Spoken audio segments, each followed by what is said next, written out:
রাজ্য সরকারের কপালে এবারে সত্যি সত্যি বিরাট ভাঁজ পড়তে শুরু করেছে।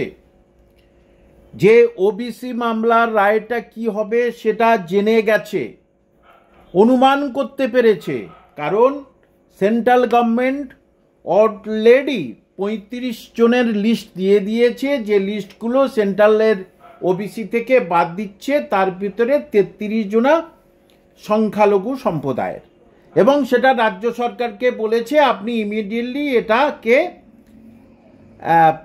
কাজে লাগান, অর্থাৎ আপনি এটা আইনে পরিবর্তন করুন। অর্থাৎ সেখানেই পরিষ্কার বোঝা যাচ্ছে যে ওবিসি মামলার রায় কিন্তু খারাপ হতে চলেছে। তাই রাজ্য সরকার অলরেডি সার্ভে শুরু করে দিয়েছে যে নতুনভাবে কিভাবে ওবিসিদের একটা জায়গা করে দেওয়া যায়। এদিকে এসএলএসটি মামলা একদম পুরো মাথার উপরে তরবারির মতো, খড়গের মতো ঝুলছে রাজ্য সরকারের। সেখানেও জানে চাকরি যাদের যাবে কম করে 5303 জনের তো যাচ্ছেই, চাকরি যাদের যাবে তারা কিন্তু খুব সহজে ছেড়ে দেবে না। তাহলে রাজ্য সরকার কি করবে? আরেকটা চাপ। এতদিন না হয় বিভিন্নভাবে বলেছে হবে চাকরি দেবো 10,000, 5 লক্ষ, 10 লক্ষ শূন্যপদ, কিন্তু সামনে তো ইলেকশন, 2025-এর পুজো পার হলেই কিন্তু ইলেকশনের ডুগডুগি বেজে যাবে, আর তখনই কিন্তু রাজ্য সরকারের কাছে চিন্তার ভাঁজ।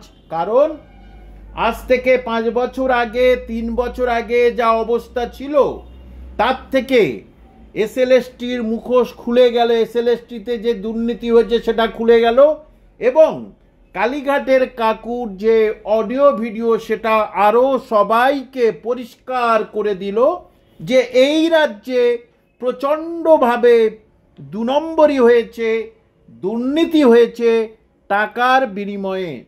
যে টাকা দিতে পেরেছে তার চাকরি হয়েছে, যারা টাকা দিয়েছে তাদের চাকরি হয়নি, তাদের কিছু জনের টাকা আবার ফেরত দিয়েছে, যেটা আপনারা সিবিআইয়ের তথ্য থেকে পেয়েছেন, সিবিআইয়ের যে চার্জশিট থেকে আপনারা পেয়েছেন, এবং 23 পাতার পরিষ্কার কথোপকথন কিভাবে সাধারণ ছেলে মেয়েদের টাকাটা একেবারে তাদেরকে মানে বোকা বানিয়ে সেই টাকাটা পুরো হাতিয়ে নিয়েছে এই সরকারের কিছু হত্যাকর্তা মানে মাথাগুলোকে বলা যেতে পারে, তারা কিভাবে এই সরকারের টাকাটা হাতিয়ে নিয়েছে।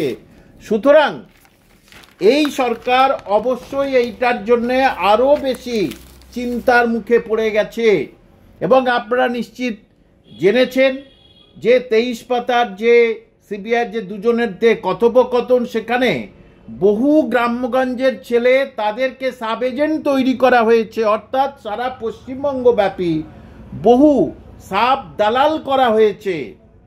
সেই তাদেরকে কাজে লাগিয়ে যে তুই টাকা দিতে পারবি না, ঠিক আছে তোর চাকরি করে দেবো, কিন্তু আরও 10 জনকে নিয়ে আয়।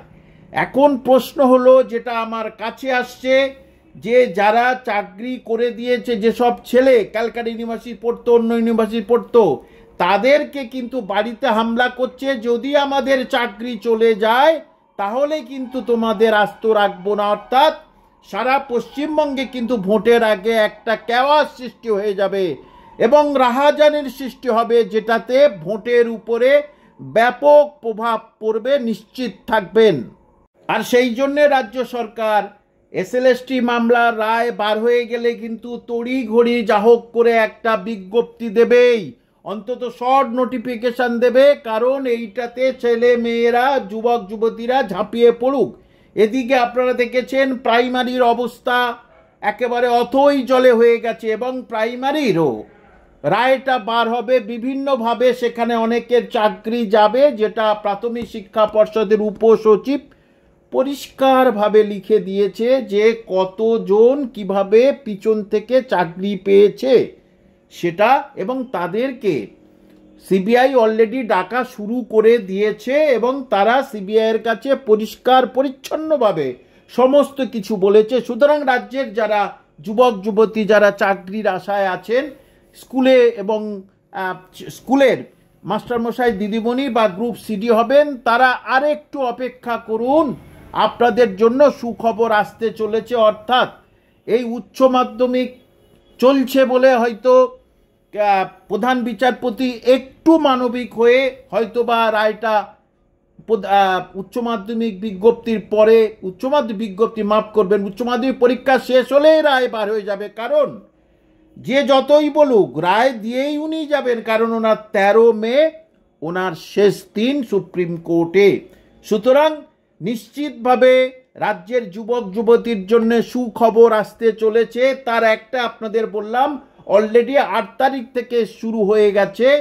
কি শুরু হয়ে গেছে না, ওবিসিদের পুনর্মূল্যায়ন শুরু হয়ে গেছে।